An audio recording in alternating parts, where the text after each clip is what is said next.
এই ভিডিওটিতে আমরা দেখব সিঙ্গেল ডিগ্রি অফ ফ্রিডম বা এসডিওএফ সিস্টেম ইট্যাপসে কীভাবে মডেলিং করতে হয় এবং একটা আর্থকোয়েক এল সেন্টার আর্থকোয়েকের ফলে আমাদের স্ট্রাকচারে কী ধরনের ইফেক্ট আসতে পারে। তো প্রথমে আমাদের এসডিওএফ সিস্টেমটা একটু বুঝতে হবে যে আমরা ধরে নেব সিম্পল একটা স্ট্রাকচার যেটা 5 সেকশন এবং উপরে একটা মাস আছে, এটা শুধুমাত্র একটা ডিরেকশনে ফ্রি থাকবে। আমরা ধরে নিই সেটা এক্স ডিরেকশনে ফ্রি হবে, অর্থাৎ ডিফ্লেকশন যদি হয় সেটা এক্স ডিরেকশনে শুধুমাত্র হতে পারবে। এই জন্যই এটাকে সিঙ্গেল ডিগ্রি অফ ফ্রিডম বলা হয়। তো এইরকম একটা সেকশন আমরা আমাদের আইডিয়ালাইজেশনের জন্য বা একটা এক্সাম্পলের জন্য আমরা ধরে নিলাম যে এটার পাইপ সেকশনটার ডায়ামিটার, আমাদের যে এই সেকশনটা আছে এটার ডায়ামিটার আমরা ধরে নিলাম 6 ইঞ্চ, ফলে এরিয়া বের করতে পারবো। স্টিল সেকশনের কারণে মডুলাস অফ ইলাস্টিসিটি 29,000 KSI। আমরা মোমেন্ট অফ ইনারশিয়া বের করতে পারি πd⁴/64। সেখান থেকে আমরা কে এর ভ্যালু শেয়ারের জন্য আমরা জানি 12EI/L³। যেহেতু 5 ফিট লেংথ যদি আমরা ইউজ করি, অর্থাৎ এই পাইপটার লেংথ এটা যদি আমরা 5 ফিট ইউজ করি, তাহলে আমরা 12EI/L³ এর ভ্যালু পাই ইঞ্চ এককে, কিপ ইঞ্চ 102.5 কিপ পার ইঞ্চ। অর্থাৎ আমরা যদি 102.5 কিপ ফোর্স এখানে দিই, তাহলে আমাদের 1 ইঞ্চের ডিরেকশন হবে এক্স ডিরেকশন, অর্থাৎ এই জায়গাতে যদি আমরা 102.5 কিপ ফোর্স দিতে হবে আমাদের। তো আমরা মডেলটা ইট্যাপসে শুরু করতে পারি। ইট্যাপস স্টার্ট করো, প্রথমে একটা আমাদেরকে নিউ মডেল ওপেন করতে হবে। এখান থেকে আমার বেসিক ইয়েগুলো থেকে আমরা যেহেতু আমাদের সিম্পল একটা স্ট্রাকচার, আমরা এক্স ডিরেকশনে 2টা পয়েন্ট, ওয়াই ডিরেকশনে 2টা পয়েন্ট, যেহেতু আমরা লেংথ ধরছি 5 ফিট, সুতরাং ধরলাম একটা স্টোরি আমাদের এবং এটার ফিট 5 ফিট মিনস 60 ইঞ্চ। আমাদের বেস বটম স্টোরি হাইট আমরা 60 ইঞ্চ দিতে পারি। এখান থেকে গ্রিড অনলি, কিপ ইঞ্চ একক, ঠিক আছে। আমাদের এটা ওকে করলে আমাদের এরকম একটা ফর্ম আসবে। আমরা 3D ভিউয়ে যাব। 3D ভিউয়ে থেকে এখানে টুলবার থেকে ইলেভেশনে গিয়ে অনে ক্লিক করে আমরা ওকে করব, তাহলে আমরা XZ প্লেনটা দেখতে পারবো। এরপরের কাজ হচ্ছে আমাদের ডিফাইন সেকশন। আমরা 6 ইঞ্চি যে পাইপ সেকশনটা ইউজ করব। তো এগুলো আমাদের আমরা ডিলিট করে দিতে পারি এই সেকশনগুলো। নিচে এসে আমি শিফট বাটনে কিবোর্ডের শিফটে চেপে আমি যদি এটাতে ক্লিক করি, তাহলে এখান থেকে ডিলিট প্রপার্টি দিলে সবগুলো ডিলিট হয়ে যাবে, শুধুমাত্র একটা সেকশন থাকবে। তো এটা আমাদের ব্যাপার না, আমরা একটা সেকশন ক্রিয়েট করব। সেকশনটা অ্যাড ওয়াইড ফ্লেন্স যেখানে আছে এখান থেকে পায়ে একটা সার্কুলার সেকশন নিব। সার্কুলার সেকশন, এটার নাম দিলাম আমরা সার্কেল। এটা আমাদের 6 ইঞ্চি ডায়া। সেট মডিফায়ারে গিয়ে আমরা এটা ওয়েটলেস এবং মাসলেস হতে হবে। আমাদের এখানে 0 আমরা বসাবো। এটাকে ওকে করলাম। স্টিল সেকশন সব ঠিক আছে, আমরা এখন ওকে করে দিলাম। ওকে, আমাদের সেকশন ডিফাইন হয়ে গেল। এরপর আমাদেরকে এটা ড্র করতে হবে আমরা সেকশনটা। তো এখান থেকে ড্র লাইন্স থেকে আমরা ড্র করলাম, সার্কেলটা ড্র করা হয়ে গেল। এরপর আমাদেরকে সাপোর্টটা ফিক্সড করে দিতে হবে। সাপোর্টটা সিলেক্ট করে অ্যাসাইন্ড, জয়েন্ট, রেস্ট্রেন্ট, আমরা ফিক্স সাপোর্ট সিলেক্ট করে দিব। এরপরে এই জায়গাতে যদি আমাকে 102.5 কিপ ফোর্স দিতে হবে আমাদের এক্স ডিরেকশন, দেওয়ার ফলে 1 ইঞ্চি ডিফ্লেকশন হয় কিনা সেটা আমাকে যাচাই করতে হবে। তো আমি এখানে 100 load assign point load force, আমি ডেড লোড আমরা দিব। ডেড লোড দিলে এক্স ডিরেকশন আমাদের ডেড লোড হচ্ছে 102.5 কিপ, রিপ্লেসিং এক্সিস্টিং লোড। ওকে, আমাদের লোড ডেড লোড দেওয়া হয়ে গেল। এরপর আমরা যদি খেয়াল করে দেখি যে আমাদের এই সিস্টেমটাতে সিস্টেমের পিরিয়ড কত, এটা যদি আমরা দেখতে চাই, এর জন্য আমাদেরকে 1 সেকেন্ড পিরিয়ডের জন্য আমরা জানি ওমেগা √K/m, সেখান থেকে আমরা টির ভ্যালু বের করতে পারি। এখানে m টির মাধ্যমে দেয়া আছে যে আমাকে যদি 1 সেকেন্ড পিরিয়ড হয় তাহলে আমার মাস কত হতে হবে।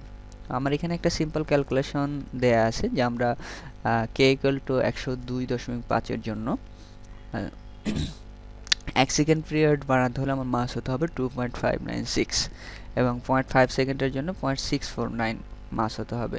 তো আমরা এটা ইউজ করব। এটা ইউজ করার জন্য আমরা এখানে মাস দেব। এই মাসটাকে যেহেতু পয়েন্ট মাস, এটাকে ডিফাইন করতে হবে আমার অ্যাসাইন থেকে জয়েন্টের ভেতর থেকে, হ্যাঁ, জয়েন্টের লোড থেকে না, জয়েন্টের ভেতর থেকে আমাকে অ্যাডিশনাল মাস, হ্যাঁ, এটাতে ক্লিক করব। ক্লিক করে আমার এক্স এবং ওয়াই ডিরেকশনে কতখানি মাস দিতে হবে আমরা আবার একটু দেখে নিই। আমাদের এখানে মাসটা ছিল 1 সেকেন্ডের জন্য 2.596। তো আমরা 1 সেকেন্ডের জন্য 2.596 দিই, মাসটা 2.596 আমাদের হয়ে গেল রিপ্লেস এক্সিস্টিং লোড। আমাদের মাস দেওয়া হয়ে গেছে। এরপরে যে কাজটা আমাদেরকে করতে হবে, আমাদেরকে টাইম হিস্টোরি কেসটা ফাংশনটা ডিফাইন করে দিতে হবে। টাইম হিস্টোরি ফাংশন ডিফাইন করার জন্য আমরা ডিফাইন টাইম হিস্টোরি ফাংশন থেকে এখানে choose function time to add, এখান থেকে আমরা ফাংশন ফর্ম ফাইল দিব। আমার এল সেন্ট্রো আর্থকোয়াক ফাইলটা ডেস্কটপে সেভ করা আছে, আমরা সেখান থেকে অ্যাড করব। এখানে ফাংশন নেম, ফাংশনটার নাম দিলাম আমরা এল সেন্ট্রো, এবং আমাদের ফাংশন ফাইল কোথা থেকে আমরা ফাংশন ফাইল একটাকে সিলেক্ট করব। এখানে ব্রাউজে ক্লিক করলে আমার ডেস্কটপে যেহেতু সেভ করা আছে, ডেস্কটপ থেকে ডাটা ফাইল না, আমার টেক্সট ফাইল হিসেবে আছে, টেক্সট ফাইল থেকে এল সেন্ট্রো ডাটা এটাকে আমরা সিলেক্ট করে দিব। আমরা একটু এল সেন্ট্রো ডাটাটা যদি খেয়াল করার চেষ্টা করি যে এখানে আমাদের অ্যাকচুয়ালি এল সেন্ট্রো ডাটাতে কি আছে, তো আমরা একটু যদি দেখি এল সেন্ট্রো ডাটা ওপেন করলে দেখতে পারবো যে এখানে আমার ডাটা ফর এল সেন্ট্রো, এখানে কিছু কমেন্টস আছে 1 2 3 4 5 6 লাইন। তো এই 6 লাইন আমার কমেন্ট আছে এবং প্রত্যেক লাইনের পর ডাটাগুলোতে 8টা করে পয়েন্ট আছে, হ্যাঁ। তো আমরা যদি এটা ডিফাইন করে দিতে চাই, এখানে আমার হেডার টু স্কিপ, যেহেতু প্রথম 6 লাইন আমার কমেন্ট, সুতরাং এটাকে 6 লাইন স্কিপ করতে হবে। এবং প্রিফিক্স ক্যারেক্টার যদি দেখি আমার বাম পাশে কোনো প্রিফিক্স ক্যারেক্টার নাই এগুলো, সুতরাং এখানে আমার স্কিপ করার কিছু নাই। এরপরে আমার number of points per line আমরা হিসাব করে দেখলাম, আমার number of points per line 1 2 3 4 5 6 7 8টা। তো সুতরাং number of points per line আমরা দেব এখানে 8। দেয়ারপর আমাদের ভ্যালু চার, আমাদের যে ভ্যালুগুলো আমাদেরকে শো করবে, কত টাইম ইন্টারভাল পর আমাকে শো করবে, আমরা ধরে নিলাম যে 0.02 সেকেন্ড পর আমাকে শো করবে। এবং আমরা যদি ভিউ ফাইল দেখতে চাই, ডিসপ্লে গ্রাফ দিলে আমরা গ্রাফটা দেখতে পাবো যে এল সেন্ট্রো আর্টক্রোকের যে ডিসপ্লেসমেন্টটা টাইমের সাথে, পিরিয়ডের সাথে সাথে, সেটা এই রকম। তো এখান থেকে আমাদের ডেফিনেশন হয়ে গেল, এটা আমরা ওকে করলাম। ওকে করার পর এখানেও ওকে করে দেবো এল সেন্ট্রো আর্টকোয়াক। এরপর ডিফাইন করতে হবে আমাদের টাইম হিস্টোরি কেজেস নিউ হিস্টোরি, আমরা দিলাম হিস্টোরি অন, এখানে আমি নন লিনিয়ার দিলাম। আমাদের ড্যাম্পিং, এখানে ড্যাম্পিং না দিলে যেহেতু আমাদের ফাংশনটা থেমে যাবে না, সুতরাং আমরা ধরলাম 5% ড্যাম্পিং আমি দিচ্ছি। মোড অনের জন্য আমাদের 5% 0.05 ড্যাম্পিং, ওকে করে দিলাম অ্যাড থেকে। এরপর আমাদের number of output Times steps, হ্যাঁ, আমার আউটপুট টাইম স্টেপস 5.02 সেকেন্ড। আমরা কতক্ষণ পর্যন্ত, কত সেকেন্ড টাইম পিরিয়ড পর্যন্ত আমরা দেখতে চাচ্ছি, এটা যদি বের করতে চাই তাহলে আমাকে কতগুলো স্টেপ লাগবে। আমি যদি 50 সেকেন্ড পর্যন্ত দেখতে চাই তাহলে 50 ভাগ 0.02, আলটিমেটলি আমার যে ভ্যালুটা আসবে সেটা আমরা এখানে ইনপুট দিতে হবে। তো আমি ধরলাম যে 50 ভাগ 0.2 দিলে 2500 এখানে আসে, আমরা 2500 দিলাম। এর অন্য ভ্যালু দিলেও যে কোনো ভ্যালু দিলে আমরা দেখতে পারবো। আমাদের এক্সিলারেশন, আমাদের লোড অ্যাসাইনমেন্ট কোন ডিরেকশন, এক্স ডিরেকশন হবে, এক্সিলারেশন ডিরেকশন আমরা অন দিই। আর এল সেন্ট্রো আর্টকোয়াক এটাও ঠিক আছে, স্কেল ফ্যাক্টর আমাদের অনই থাকবে, এটাকে আমরা অ্যাড করে দিলাম। অ্যারাইভাল টাইম, অ্যাঙ্গেল এগুলো সব 0, এখান থেকে আমরা ওকে করলাম। তো আমাদের টাইম হিস্টোরিকে যে ডিফাইন করা শেষ। এরপরে আমাদেরকে যেটা করতে হবে সেটা হচ্ছে অ্যানালাইজ অপশন। সেট অ্যানালাইজ অপশনে গিয়ে আমরা যেহেতু সিঙ্গেল ডিগ্রি অফ ফ্রিডম, এই ডিগ্রি অফ ফ্রিডমগুলো আমাদেরকে রাখা যাবে না, শুধুমাত্র ইউএক্স থাকবে, বাকিগুলোকে আমাকে আনচেক করে দিতে হবে। বাকিগুলো আমরা আনচেক করে দিলাম। সেট ডাইনামিক প্যারামিটার, সেটা আমাদের লাগবে না। ডাইনামিক অ্যানালাইসিস, এটাকে টিক মার্ক দিয়ে রাখতে হবে, এটাকে ওকে করলাম। ওকে করার পর আমাদেরকে এই মডেলটাকে সেভ করতে হবে। সেভ, আমি ডেস্কটপে সেভ করতেছি।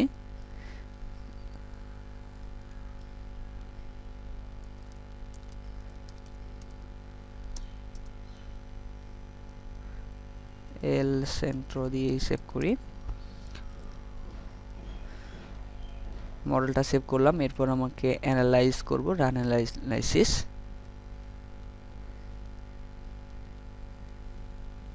আমাদের টাইম স্টেপ আমরা এখানে 2500 দিছিলাম, 2500 টাইম স্টেপ পর্যন্ত সে যাবে।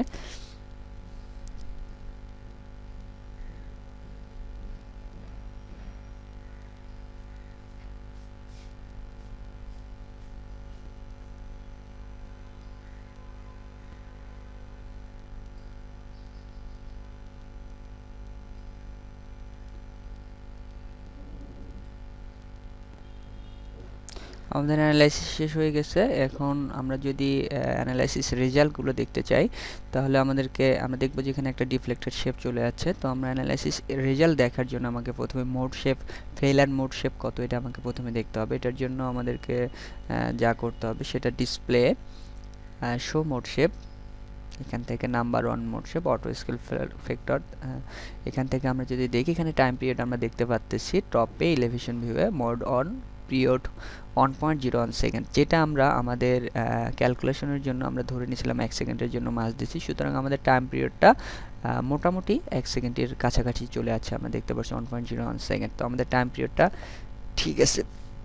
আমরা যদি অন্য টাইম পিরিয়ডটা দেখতে চাই, জাস্ট আমাকে মাসটাকে চেঞ্জ করে দিতে হবে। আমাদের অন্য টাইম পিরিয়ড, আমাদের টাইম পিরিয়ড 0.5 সেকেন্ডের জন্য এখানে কত দিতে হচ্ছে, 0.649 মাস এটা দিতে হচ্ছে। এটা আমরা পরে একটু চেক করে দেখব একটু পরে। তার আগে আমরা এখানে দেখি যে আমাদের ডিফ্লেকশনটা কত আছে। আমরা দেখছিলাম যে এখানে 102.5 কিপ লোড আমরা দিছি, ফলে এখানে 1 ইঞ্চি ডিফ্লেকশন হওয়ার কথা। আমরা দেখি এই ডিফ্লেকশনটা আসলে কত। আমরা আনডিফ্লেক্টেড শেপে যাই, এখান থেকে display, show table, show table থেকে আমরা এখানে অ্যানালাইসিস রেজাল্টের এখানে ডিসপ্লেসমেন্ট ডাটা আমরা দেখব। লোড কেজ, আমাদের load cage, select load cage, আমরা হিস্ট্রির জন্য না, আমরা ডেড লোডের জন্য দেখব, যেহেতু ডেড লোড হিসেবে আমরা ইনপুট দিছি। হ্যাঁ, এটা আমাদেরকে ওকে করে দিতে হবে। এখন আমরা ওকে করে দিই। ওকে, আমাকে এখানে দেখাচ্ছে অনেকগুলো ভ্যালু। আমরা ডিসপ্লেসমেন্ট দেখব, পয়েন্ট ডিসপ্লেসমেন্ট দেখলে আমরা স্টোরি অন, যেটা আমাদের এটা স্টোরি অন, সেখানে আমরা দেখতে পাচ্ছি আমাদের এককটা যেহেতু কিপ ইঞ্চ একক, এই যে এখানে আমাদের আছে বটমে একদম ডান পাশে রাইট কর্নারে কিপ ইঞ্চ একক। আমাদের এখানে যে ডিফ্লেকশন ইউএক্স এটা 1.02 ইঞ্চ, অর্থাৎ আমাদের এটা ঠিক আছে। তাহলে আমরা এখন টাইম হিস্টোরি যদি দেখতে চাই, টাইম হিস্টোরি দেখতে চাইলে আমাদেরকে যা করতে হবে সেটা ডিসপ্লে থেকে শো টাইম হিস্টোরি ট্রেসেস, আমরা এখানে আমরা প্লট করব ডিফাইন্ড ফাংশন থেকে আমাদের ডিসপ্লেসমেন্ট, অ্যাড পয়েন্ট ডিসপ্লেসমেন্ট, এখান থেকে আমরা ডিসপ্লেসমেন্ট এবং কম্পোনেন্ট ইউএক্স ডিরেকশন এটা নিব। পয়েন্ট আইডি আমাদের অন, এটা সিলেক্ট করে দিই। ওকে, পয়েন্ট অন আমরা দিলাম। এটা মডিফাই টাইম হিস্টোরি আমার করার দরকার নাই, এটা আমরা ঠিক করে দিছি, এটা ওকে করলাম। পয়েন্টটাকে আমরা সিলেক্ট করে দিই, অর্থাৎ আমাদের অ্যাক্সিস বরাবর এই ভার্টিক্যাল ফাংশন থাকবে এটা, এবং হরিজন্টাল ফাংশন থাকবে আমাদের এখানে তিনটা অপশন আছে।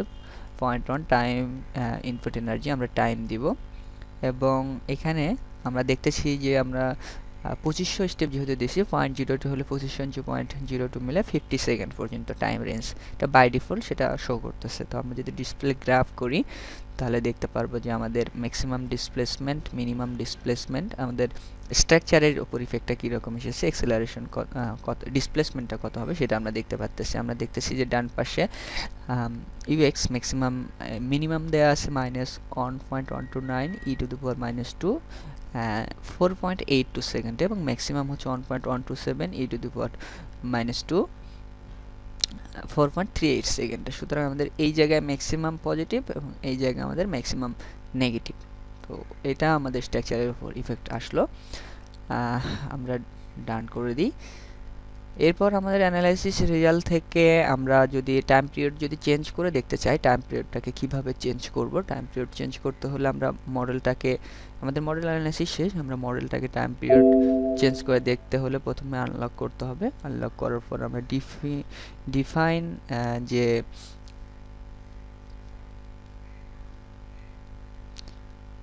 আমরা একটু দেখি, আমরা 1 সেকেন্ডের জন্য মাস দিছিলাম এখানে 2.596, সুতরাং এই জিনিসটা চেঞ্জ করলে জাস্ট আমাকে 0.694 দিতে হবে। তো এটা দেওয়ার বুদ্ধি হচ্ছে আমাকে সিলেক্ট করতে হবে জয়েন্টটাকে, আমরা এখানে মাসটা দিব যেহেতু, সরি, পয়েন্টটাকে সিলেক্ট করে নেওয়ার পর অ্যাসাইন আমরা জয়েন্ট বা পয়েন্ট থেকে এডিশনাল পয়েন্ট মাস হিসেবে 2.596 ছিল, এখান থেকে আমাদের 0.5 সেকেন্ডের জন্য আমাকে 0.649 মাস দিতে হবে। 0.649 যদি আমি দিতে চাই, 0.649 মাসটা আমি দিয়ে দিলাম। রিপ্লেস এক্সিস্টিং লোড, আমাদের এটা চেঞ্জ করে দিলাম শুধুমাত্র। এখন যদি আমি রান অ্যানালাইসিস করি তাহলে আমরা দেখতে পারবো অ্যানালাইসিস হচ্ছে, আবার আমাদের অ্যানালাইসিস হয়ে গেছে।